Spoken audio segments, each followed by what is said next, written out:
Dans ce cours, nous allons voir l'anatomie des reins et de la région rétropéritonéale, des voies excrétrices, des uretères et enfin des glandes suprarénales. Pour commencer, rappelons comment dessiner le rachis et le bassin de manière à pouvoir ensuite placer les différents éléments de l'appareil urinaire.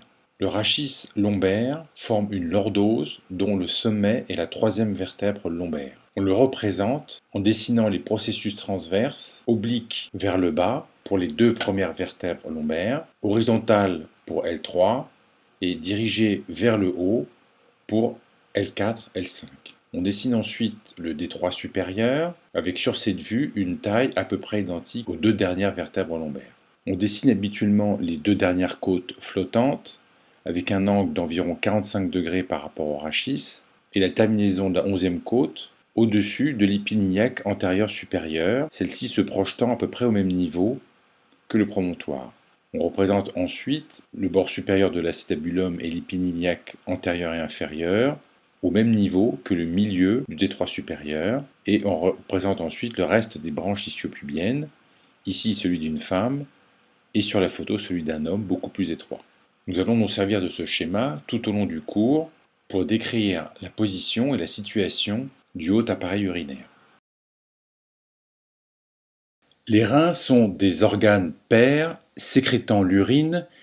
Ils sont situés dans la région rétropéritonéale latérale de part et d'autre du rachis lombaire. Leur fonction est celle d'un filtre sanguin qui maintient l'homéostasie, c'est-à-dire l'équilibre hydrique et hydroélectrolytique du sang. Il excrète les métabolites toxiques, par exemple l'urée et la créatinine, et va sécréter un certain nombre de substances comme la rénine qui régule la tension artérielle, l'érythropoïétine et la vitamine D. Alors les deux reins occupent les fosses lombaires dans la région rétropéritonéale latérale et sont situés à l'intérieur d'une loge fibreuse délimitée par un fascia pré- et rétrorénal que nous verrons plus tard sur les coupes anatomiques.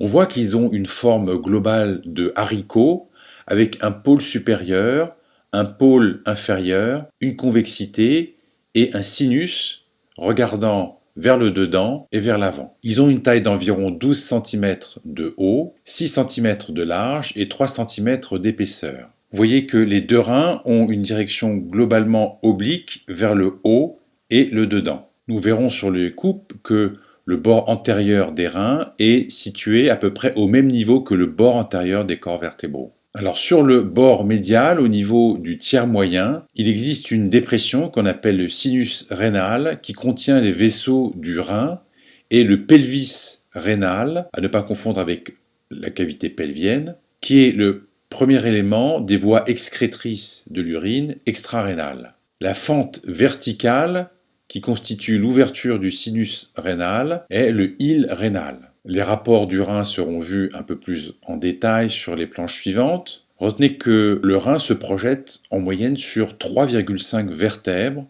et qu'il existe une demi-vertèbre de décalage entre le rein droit et le rein gauche, le rein droit étant un peu plus bas du fait de la présence du foie. Le pôle inférieur du rein droit se projette en regard du processus transverse de la vertèbre L3 qui, je vous le rappelle, est dessinée de manière horizontale. Et donc son pôle supérieur est 3 vertèbres et demie au-dessus et ceci correspond au disque intervertébral entre T11 et T12. Le rein gauche a son pôle supérieur qui se projette à mi-hauteur de la vertèbre T11. Les deux reins sont des organes extrêmement vascularisés. On estime que chaque jour, le plasma sanguin, c'est-à-dire environ 3 litres, est filtré plus de 50 fois par les reins. Donc 180 litres de filtrat traversent le filtre glomérulaire, ce qui explique que nous avons des veines et des artères rénales à gros débit. Regardons un peu plus en détail ces vaisseaux sanguins. Les deux artères rénales sont des branches latérales de l'aorte qui naissent en général en regard de la vertèbre L1. Elles sont en arrière des deux grosses veines rénales. Et ces artères rénales vont se diviser au niveau du île en un rameau antérieur, prépiélique, en avant du pelvis, et un rameau rétropiélique, qui est ici représenté en pointillé. Ce rameau postérieur rétropiélique laisse libre la face postérieure du pelvis rénal. Le rameau antérieur se ramifie en avant du pelvis rénal. Si bien que la partie postérieure du pelvis rénal est en général celle qui est abordée lorsque l'on a besoin d'accéder aux cavités pyélocalicielles. La veine rénale droite est beaucoup plus courte que la veine rénale gauche, du fait de la localisation de la veine cave à droite, et vous voyez que la veine rénale gauche va passer dans la pince aorto-mésentérique, ici l'artère mésentérique supérieure, avant de rejoindre la veine cave inférieure. La veine rénale gauche reçoit la veine suprarénale et la veine gonadique, testiculaire ou ovarienne, alors que ces deux veines se jettent à droite dans la veine cave inférieure directement. Enfin, notons sur ce schéma la présence des deux glandes suprarénales qui ne sont pas au-dessus du rein, mais en dedans du pôle supérieur, et que ces deux glandes suprarénales surplombent le pédicule rénal de chaque côté. Les lymphatiques du rein accompagnent le pédicule rénal, et les nerfs du rein proviennent des plexus rénaux situés à l'origine des artères rénales de chaque côté, et qui reçoivent notamment des afférences du plexus solaire autour du tronc cœliaque ici sectionné. Enfin, comme nous l'avons dit, le pelvis rénal est cette cavité qui reçoit les voies excrétrices intrarénales que nous décrirons tout à l'heure, qui sort par le hile du rein et se poursuit par l'urtère. Nous pouvons voir ici une image de dissection montrant les deux reins, le hile rénal dans lequel vont pénétrer ou sortir les gros vaisseaux. Vous voyez que la veine rénale gauche est beaucoup plus longue que la veine rénale droite. Elle reçoit la veine suprarénale et la veine gonadique, et en arrière, on imagine, se trouve l'artère rénale qui n'est pas visible sur cette vue antérieure.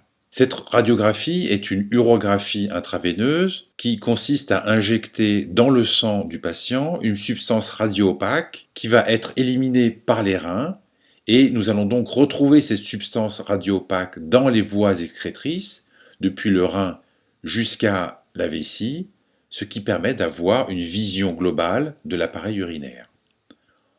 On reconnaît l'ombre du rein, ici, qui est en avant des 11e, 12e côtes. On reconnaît une petite 12e côte ici et une 11e côte. Et vous reconnaissez les cavités, les voies excrétrices et surtout le pelvis rénal qui se poursuit avec l'urtère dans sa portion lombaire, puis pelvienne, et enfin son abouchement dans la vessie que nous décrirons tout à l'heure. La région rétropéritonéale médiane est donc située entre les deux reins et comprend principalement les gros vaisseaux, c'est-à-dire l'aorte, la veine cave inférieure, et puis un grand nombre de plexus nerveux, végétatifs, les chaînes lombaires sympathiques, toutes ces fibres nerveuses étant largement anastomosées et formant des plexus à l'origine de toutes les grosses artères naissant de l'aorte abdominale. On reconnaît l'urtère de chaque côté, et vous pouvez d'ailleurs aussi voir le muscle psoas sur lequel repose partiellement le rein. Nous avons un muscle psoas de chaque côté ici, non représenté sur le schéma, mais que vous pouvez voir sur la radio. On reconnaît ici le bord externe du psoas, de l'ombre du psoas, ici, et on imagine que ces muscles vont se terminer ici sur le petit trochanter. Alors les reins sont des organes profonds, difficiles d'accès, dont il faut connaître les rapports. Nous allons décrire les rapports postérieurs, puis les rapports antérieurs. Sur ce schéma que nous avons précédemment décrit, nous allons reprendre le ligament arqué médian qui constitue une des zones d'amarrage du diaphragme, que nous allons reporter sur ce schéma et qui nous servira donc de lien entre ces deux schémas. Le ligament arqué médian provient des piliers tendineux qui s'insèrent sur les vertèbres lombaires en L2, L3, avec un pilier droit qui descend un peu plus bas jusqu'à L4. De ces piliers d'insertion va naître le ligament arqué médian qui va former une boucle entourant l'aorte. C'est en passant sous le ligament arqué médian que l'aorte thoracique devient aorte abdominale. Nous avons ensuite un système d'arcades tendineuses dont la première est le ligament arqué médial ou arcade du muscle psoas, qui s'insère sur la vertèbre L2 et se poursuit sur le processus transverse de L1. Puis l'arcade du muscle carré des lombes ou ligament arqué latéral, qui va du processus transverse de L1 jusqu'à la pointe de la 12e côte, puis une autre arcade qui va de la 11e à la 12e côte. Nous avons les mêmes arcades de chaque côté, et ce sont de ces éléments tendineux que naissent les fibres musculaires du diaphragme qui vont s'insérer en avant sur le centre tendineux du diaphragme qui a été ici récliné vers le haut, permettant de voir l'orifice de la veine cave inférieure se projetant en regard de la vertèbre T9 et l'orifice œsophagien se poursuivant par l'estomac. Vous avez ici la projection des deux reins avec, je vous le rappelle, une demi-vertèbre de décalage. Et nous allons maintenant pouvoir comprendre les rapports postérieurs du rein, qui est un organe dit thoraco-abdominal. En effet, en arrière du rein se trouve le muscle diaphragme qui forme sa coupole, et du côté gauche du schéma, les fibres musculaires ont été retirées, ce qui nous permet de voir la plèvre pariétale entourant le poumon. Puis, encore en arrière, les côtes. Le diaphragme est traversé par un certain nombre d'éléments nerveux, le nerf grand splanchnique, le nerf petit splanchnique, la chaîne sympathique lombaire, et des veines, la racine médiale de la veine azygos et la veine lombaire ascendante. Nous avons aussi des veines lombaires qui vont former les veines hémiazygos. Vous pouvez vous reporter au cours sur l'appareil digestif. Donc tout ceci sont des éléments postérieurs du rein. Et pour bien comprendre la localisation thoraco-abdominale du rein, nous avons repris cette coupe passant par la 12e vertèbre thoracique, qui montre donc les deux reins, qui ne sont pas dessinés de la même manière, puisqu'ils ne sont pas exactement à la même hauteur. Vous voyez que le rein droit a été dessiné un peu plus petit, puisque nous passons ici par le pôle supérieur du rein droit. Le rein est entouré d'une loge que nous avons évoquée précédemment, une loge fibreuse avec un fascia rétro-rénal et un fascia pré-rénal qui vont entourer le rein et du tissu adipeux, formant donc la loge graisseuse du rein. Nous avons la même chose de l'autre côté. Voici les deux glandes suprarénales qui sont dans une loge fibreuse qui est à part et distincte. En arrière de chaque rein, eh bien, nous avons le muscle diaphragme, représenté ici de la même couleur que sur ce schéma. Et puis encore en arrière, eh bien, ce sont les cul-de-sac pleuraux, le cavité pleurale, représentée en vert. Et puis la paroi costale, avec donc des côtes et les muscles intercostaux. Vous voyez que les deux reins sont à peu près au même niveau que le bord antérieur de la vertèbre. Ils occupent la région rétropéritonéale latérale de chaque côté, et la région rétropéritonéale médiane étant occupée par les gros vaisseaux, l'aorte thoracique ici qui devient aorte abdominale après être passée en dessous du ligament arqué médian dont nous avons sectionné ici les deux jambages, comme ceci. Nous avons la naissance du tronc cœliaque avec les ganglions semi-lunaires de chaque côté. La veine cave inférieure, elle, est dans la cavité abdominale. Elle rejoint la cavité thoracique plus haut, en T9, donc on la représente ici de l'autre côté du diaphragme. Enfin, nous reconnaissons quelques éléments vus sur ce schéma, en particulier les chaînes sympathiques et les nerfs petits et grands splanchniques. De chaque côté et en arrière des reins se trouve le muscle psoas, dont nous avons vu qu'on peut voir le bord externe sur une simple radiographie de l'abdomen. Un peu plus latéralement se trouve le muscle carré des lombes qui s'insère sur le bord supérieur de la crête iliaque, le bord inférieur de la 12e côte et les processus transverses de chaque côté. Et on voit donc que les deux reins ainsi que leur pédicule sont très proches du muscle psoas, qui constitue d'ailleurs un repère important dans la chirurgie du rein par voie cœlioscopique. Nous en parlerons plus tard. Complétons la description des rapports postérieurs avec cette vue postérieure justement que nous pourrons illustrer avec un exemple chirurgical consistant à aborder le rein par une ponction à travers la paroi. Vous reconnaissez ici le muscle carré des lombes que nous avons décrit, qui va être recouvert par la volumineuse masse du muscle grand dorsal. On reconnaît d'ailleurs sur cette coupe le muscle carré des lombes s'insérant sur le processus transverse avec son bord libre, qui est ici, recouvert en arrière du muscle grand dorsal. Les reins sont donc en rapport avec les deux dernières côtes dans leur partie supérieure, de même que la plèvre pariétale. Enfin, nous avons esquissé seulement la masse commune sacro-lombaire par ce trait rouge qui est représenté ici sur cette coupe. Alors, il n'est pas nécessaire d'apprendre cela en première année de médecine, mais vous avez déjà sûrement entendu parler des calculs de l'appareil urinaire qui peuvent obstruer quelque part les voies excrétrices. Imaginons qu'un calcul est bloqué au niveau de l'urtère lombaire, entraînant une dilatation en amont des cavités excrétrices et du pelvis rénal. Ceci peut être à l'origine de douleurs extrêmement intenses, voire d'une infection du rein.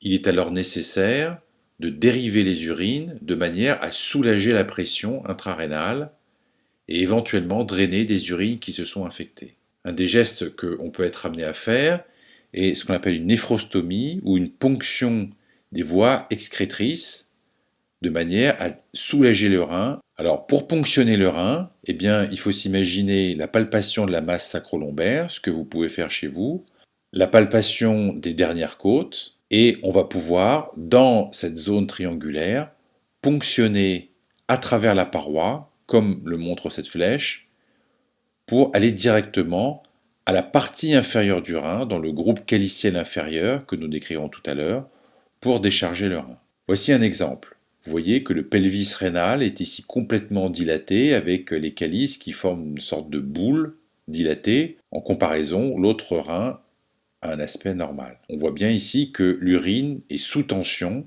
et risque d'entraîner une dégradation du rein. On va ponctionner, vous reconnaissez ici la 11e et la 12e côte. On va ponctionner en dedans de la masse sacro-lombaire, en dessous de la côte, pour évacuer les urines à cet endroit. Vous voyez que l'aiguille est introduite. On peut mettre un petit cathéter et puis même opacifier les cavités excrétrices par ce cathéter. Alors, il est important d'avoir à l'esprit cette notion de rapport avec la plèvre, parce que si vous essayez de ponctionner le groupe caliciel supérieur ou moyen, eh bien, vous risquez de rentrer l'aiguille et de perforer la plèvre. C'est la raison pour laquelle on préfère ponctionner la partie inférieure du rein pour évacuer des urines sous pression. Un peu au-dessus de cette coupe, nous retrouvons la coupe en L1 avec la fin du cul-de-sac pleural. L'espace de ponction est donc assez limité. Voyons maintenant les rapports antérieurs du rein. Nous pouvons reprendre ce schéma du rachis dorso-lombaire et du pelvis et placer devant les reins en pointillé et les organes qui vont constituer ces rapports antérieurs. Les reins sont dans la région rétro-péritonéale, c'est-à-dire en arrière de la cavité péritonéale, représentée ici en zone grisée. Je vous renvoie au cours sur l'appareil digestif pour la description des viscères intrapéritonéaux. Revoyons simplement le péritoine pariétal et le péritoine viscéral recouvrant chacun de ces viscères. L'artère mésentérique supérieure va être notre fil repère avec le précédent schéma montrant les reins de face dans la région rétropéritonéale. En avant des deux reins, nous allons avoir à droite le côlon ascendant, l'angle colique droit, qui se poursuit par le côlon transverse. Plus en arrière, le premier et le deuxième duodénum, la tête du pancréas. La veine mésentérique supérieure va rejoindre la veine splénique pour former la veine porte, en avant de laquelle se trouve l'artère hépatique propre. Sur ce schéma, la veine cave inférieure, appartenant au rétropéritoine, n'a pas été dessinée. Néanmoins, on peut la voir ici, sur cette coupe, de même que la veine mésentérique supérieure, ici à droite de l'artère mésentérique supérieure, ici représentée. Nous avons dit tout à l'heure que la veine rénale gauche passe dans la pince aorto-mésentérique, nous la retrouvons sur cette coupe. Du côté gauche, les rapports antérieurs du rein sont représentés par la rate, l'estomac, le côlon transverse et l'angle colique gauche. En arrière de l'estomac, le pancréas. On décrit classiquement une zone, ici, en arrière de l'estomac, située entre la glande suprarénale, la rate et le bord supérieur du pancréas, dans lequel se trouve le pôle supérieur du rein. Le côlon droit est relié par le mésocôlon au vaisseau mésentérique supérieur. On ne l'a pas représenté sur ce schéma, mais on le voit sur cette coupe anatomique, le mésocôlon ici, qui le relie à l'artère mésentérique supérieure et qui va contenir les vaisseaux du mésocôlon. Ce mésocôlon est adhérent à la paroi, on peut le décoller et on va alors tomber sur le deuxième duodénum qui est ici, puis la tête du pancréas qui est ici. Vous voyez que si on suit les organes dans cet ordre, on a le côlon ascendant qui est là, le deuxième duodénum qui est là, la tête du pancréas que l'on retrouve ici, puis les vaisseaux mésentériques supérieurs que l'on retrouve dans le même ordre ici. Du côté gauche, on va retrouver l'angle duodéno-jéjunal, puis le côlon descendant, le côlon gauche, lui aussi entouré de péritoine, accolé à la face postérieure, et enfin en avant les anses intestinales, puis l'estomac. Voici une coupe parasagittale passant par le rein gauche, qui va nous montrer au-dessus la glande suprarénale. Alors pour des raisons pédagogiques et pour simplifier, on représente sur la même coupe la glande suprarénale et la rate. On imagine que le trait de section passe à peu près par là. Et on a donc représenté ces deux organes sur la même coupe. Voilà. Ce qu'il faut bien voir, c'est que la glande suprarénale est dans une loge séparée de la loge rénale. En avant se trouve le pancréas, surmonté de l'artère splénique et de la veine splénique. La rate est un peu au-dessus en avant, avec un épiplomb commun avec le pancréas. Puis c'est le récessus omental, ou l'arrière-cavité des épiplombs, et l'estomac en avant. Pour aborder chirurgicalement le rein, eh bien, vous voyez que on peut soit passer par en arrière à travers les muscles que nous avons déjà décrits, mais on peut aussi passer par voie antérieure en ouvrant les muscles de la cavité abdominale et en passant sur les côtés de manière à décoller le fascia d'accollement du côlon droit, puis le fascia d'accollement du bloc duodéno-pancréatique ou fascia de Tretz. Et en faisant cette dissection, on va refouler tous ces organes vers le côté opposé de manière à pouvoir aborder cette région et éventuellement, par exemple, réaliser une néphrectomie, une ablation du rein, qui consistera d'abord à lier l'artère rénale, puis la veine. On peut faire la même chose du côté gauche, mais cette fois-ci, il faudra décoller le fascia d'accollement du côlon gauche pour aborder les vaisseaux du rein. Alors, voyons maintenant le parenchyme rénal et les voies excrétrices supérieures. Le parenchyme rénal, comme on peut le voir sur cette coupe et sur cette dissection, d'un rein ouvert en deux comme un livre, le parenchyme rénal est constitué de deux zones, une zone médulaire ou interne, contenant notamment les pyramides rénales, et une zone corticale ou périphérique, elle-même divisée en une partie contournée et une partie radiée proche de la médulaire. Le cortex rénal est la zone de filtration glomérulaire. Il s'agit d'une zone rougeâtre, friable, d'environ 1 cm d'épaisseur. On peut y apercevoir de nombreux points rouges, si vous regardez de près, qui correspondent à la présence de corpuscules rénaux, zone de filtration du sang. Le parenchyme du cortex s'insinue entre les pyramides rénales de la médulla pour former les colonnes rénales. Le cortex rénal est entouré d'une capsule fibreuse, adhérente, et qui le sépare du tissu graisseux constituant avec le rein la loge rénale. Le cortex rénal contient les glomérules rénaux, les tubes contournés proximaux et une partie des anses de Henle, les tubes contournés distaux et la portion initiale des tubes collecteurs. Ces éléments seront décrits plus en détail dans les cours de physiologie. Les pyramides rénales ont une base qui est externe et un sommet qui fait saillie dans le sinus rénal. Ce sont les papilles rénales. Elles sont convexes vers le dedans, mais en cas d'hyperpression dans les cavités rénales, elles peuvent devenir convexes vers l'extérieur. On les compare aussi à une pomme d'arrosoir, c'est-à-dire qu'elles sont constituées de tubes collecteurs, des néphrons, qui s'abouchent au sommet des papilles et vont donc déverser l'urine dans le calice mineur, chaque pyramide ayant son calice mineur, et le calice mineur constituant le début des voies excrétrices. Chaque pyramide rénale et la zone corticale associée constituent ce qu'on appelle un lobe rénal. Les voies excrétrices supérieures sont d'une part intrarénales, il s'agit des calices et d'une partie du pelvis, et extra-rénal, c'est-à-dire le pelvis, se poursuivant par l'urtère. Donc les voies excrétrices ont pour fonction de collecter l'urine et de l'acheminer jusqu'à la vessie. Elles commencent donc par les calices mineurs qui reçoivent l'urine par les papilles rénales au sommet des pyramides. Les calices mineurs vont confluer pour former des calices majeurs. Il en existe 3 en moyenne, l'un supérieur, l'autre moyen et enfin un inférieur. Le calice supérieur est en général un peu plus long et plus fin que les autres. Ils font par rapport à l'axe de l'urtère un angle de 180 degrés pour le supérieur, 90 pour le moyen et 60 degrés pour l'inférieur.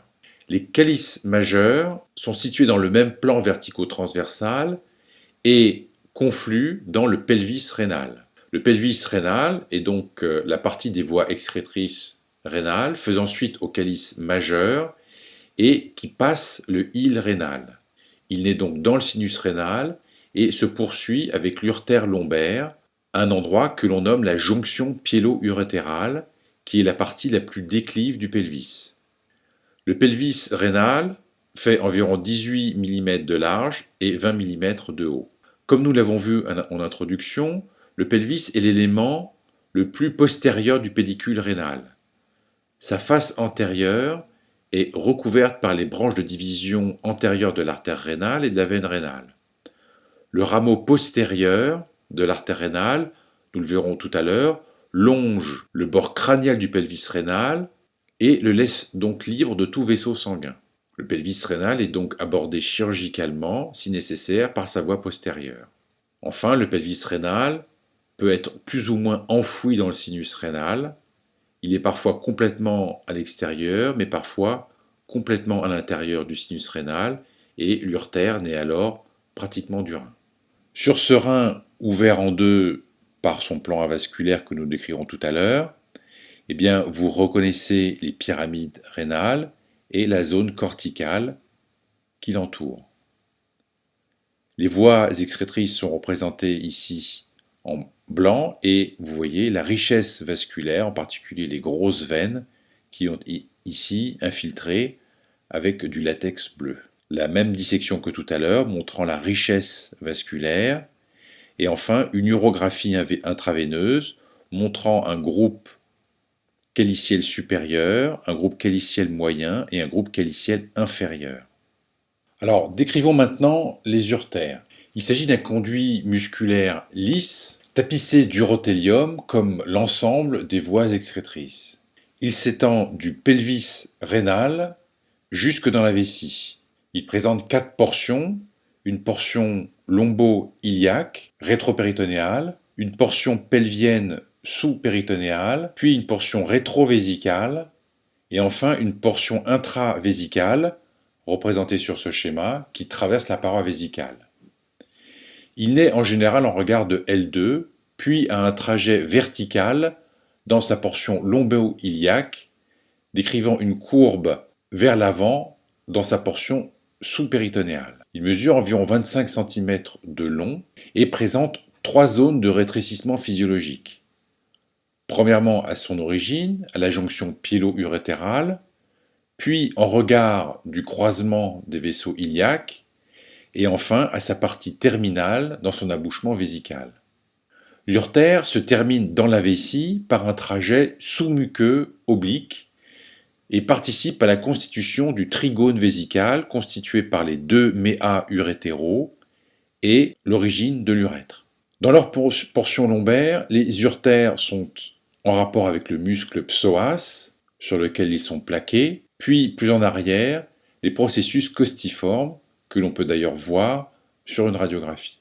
Puis l'urtère va croiser à gauche l'artère iliaque commune et à droite l'artère iliaque externe. En effet, je vous rappelle que le rein droit est un peu plus bas situé, ce qui fait que nous avons donc un décalage de croisement des vaisseaux. Les rapports antérieurs ont été vus précédemment. Pour l'urtère droit, il s'agit des vaisseaux testiculaires ou ovariens, puis du duodénum, de l'iléon terminal, de l'angle colique droit, la racine du mésentère. À gauche, l'urtère est en rapport avec le côlon sigmoïde, les vaisseaux testiculaires ou ovariques.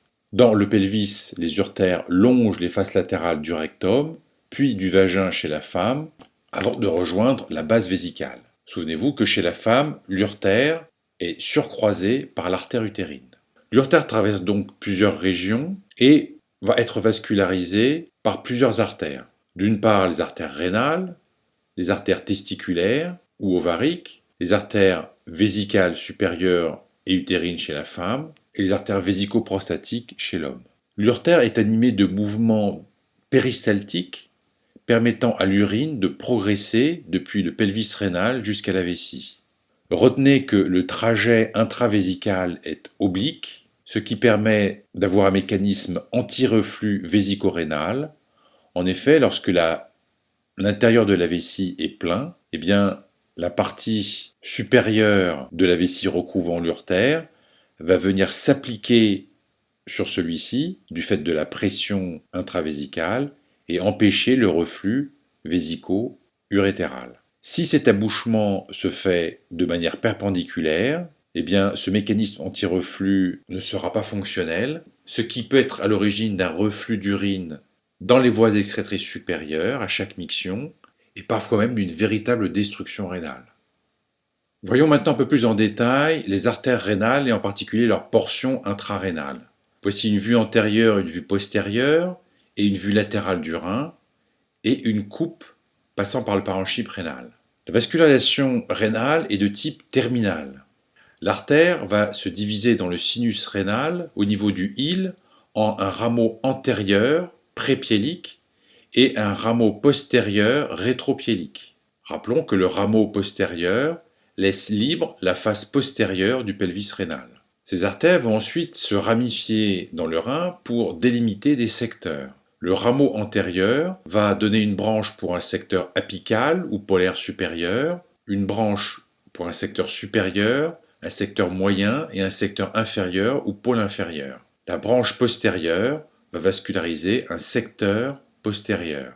Il existe donc une ligne théorique séparant les secteurs antérieurs et postérieurs qui est donc a priori avasculaire ou peu vascularisé et qui permet, si on le souhaite, d'ouvrir le rein en deux pour notamment aborder le pelvis rénal. Il s'agit d'une intervention qui n'est pratiquement plus réalisée de nos jours et que l'on devait effectuer pour enlever notamment un volumineux calcul développé dans le pelvis et ne pouvant être retiré par les voies naturelles. Cette ligne avasculaire, décrite par Hirtel et Brodel, est située à 1 cm en arrière du bord externe du rein. Alors à noter que cette artère polaire inférieure passe parfois en arrière de la jonction pyélo-urétérale et peut constituer une obstruction mécanique des voies excrétrices supérieures, encore une fois à l'origine possiblement d'une destruction rénale.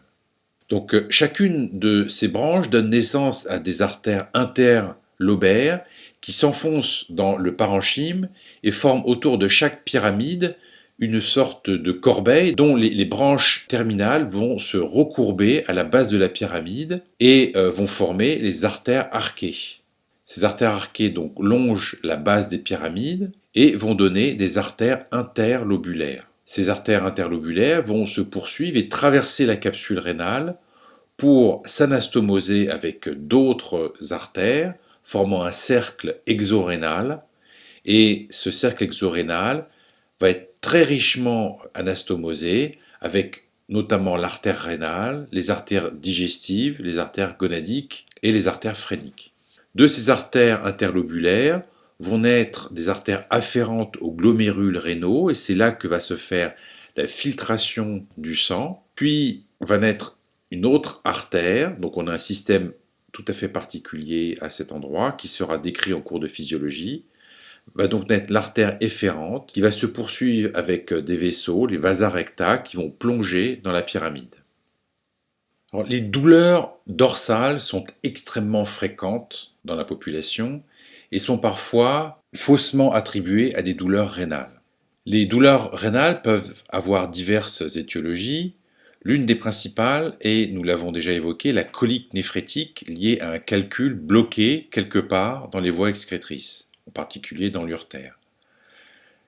Il s'agit d'une des douleurs les plus violentes en médecine, puisqu'on parle de colique néphrétique frénétique liée à une lithiase de l'appareil urinaire.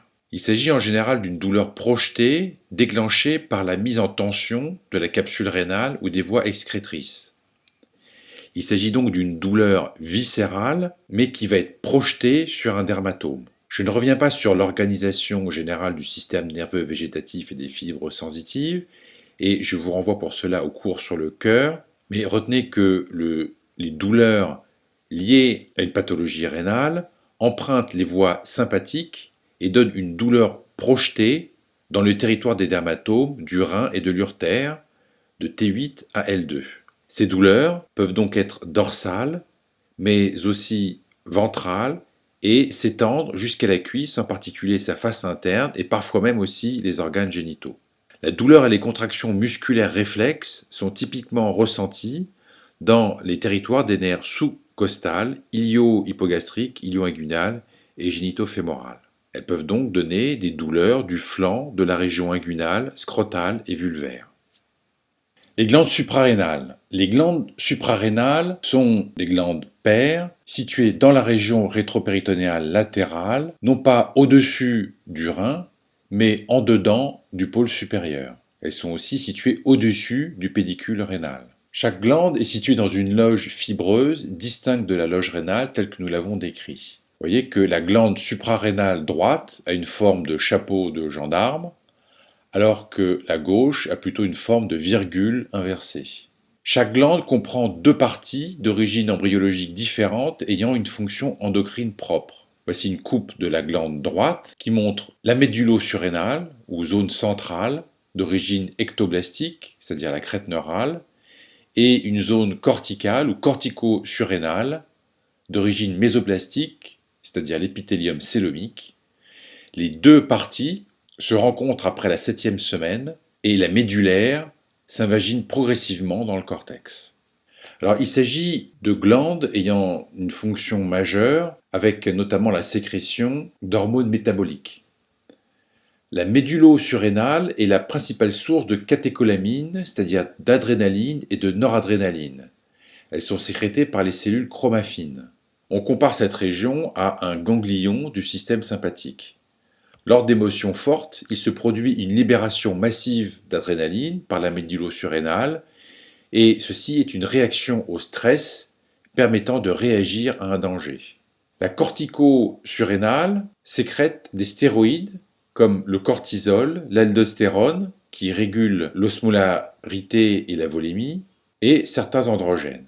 La sécrétion du cortisol et des androgènes est sous le contrôle de l'axe hypothalamo-hypophysaire via l'ACTH et la CRH. La sécrétion suit un rythme nictéméral avec un maximum lors du réveil. La sécrétion d'aldostérone est sous contrôle du système rénine-angiotensine-aldostérone qui sera décrit dans le cours de physiologie. Alors, nous pouvons maintenant reprendre ces différents schémas que vous connaissez pour décrire un peu plus en détail les surrénales. Nous avons décrit la loge qui est séparée de la loge rénale. Vous voyez ici que la glande suprarénale droite vient s'insinuer en arrière de la veine cave inférieure, comme on peut le voir sur ce schéma. Les rapports antérieurs des deux glandes suprarénales ont été décrits avec le rein. Pour terminer, voyons la vascularisation. Plusieurs artères contribuent à la vascularisation des glandes suprarénales. Il existe des artères suprarénales supérieures qui naissent de l'artère diaphragmatique inférieure, une artère suprarénale moyenne qui naît de l'aorte, et une artère suprarénale inférieure, branche inconstante de l'artère rénale. Le drainage veineux se fait principalement par une veine unique dans la veine cave supérieure, à droite, et dans la veine rénale gauche, du côté gauche. L'innervation provient principalement du plexus cœliaque, de part et d'autre du tronc cœliaque, et des nerfs splanchniques. Pour terminer, voici les principales coupes abdominales qui ont été utilisées dans le cours sur la cavité abdominale. Nous les utiliserons notamment dans le cours sur l'appareil digestif. La coupe en T12 passe par les glandes suprarénales et le début de l'aorte abdominale. La coupe en L1 ou L1-L2 passe par la pince aorto-mésentérique montrant la veine rénale gauche. En avant, l'estomac va donner le premier duodénum et un peu plus bas le deuxième duodénum. Nous avons ici la tête du pancréas et ici le corps et la queue du pancréas. Cette coupe est vraiment importante à connaître car elle permet de repérer tous les gros vaisseaux de l'abdomen. Il est en effet facile de reconnaître la pince aorto-mésentérique où l'on va identifier à coup sûr la veine rénale gauche se jetant dans la veine cave inférieure. Cette structure est toujours facilement identifiable sur un scanner injecté. Une fois que l'artère mésentérique supérieure a été identifiée, sur son bord droit va se trouver la veine mésentérique supérieure. Si l'on suit cette veine vers le haut, on va voir qu'elle reçoit la veine splénique et va donner la veine porte. On peut ainsi identifier, grâce à cette pince aorto-mésentérique, le système cave et le système porte. On reconnaît aussi sur ces trois coupes la loge rénale, avec son fascia pré et son fascia rétro-rénal, immédiatement en arrière du péritoine pariétal postérieur.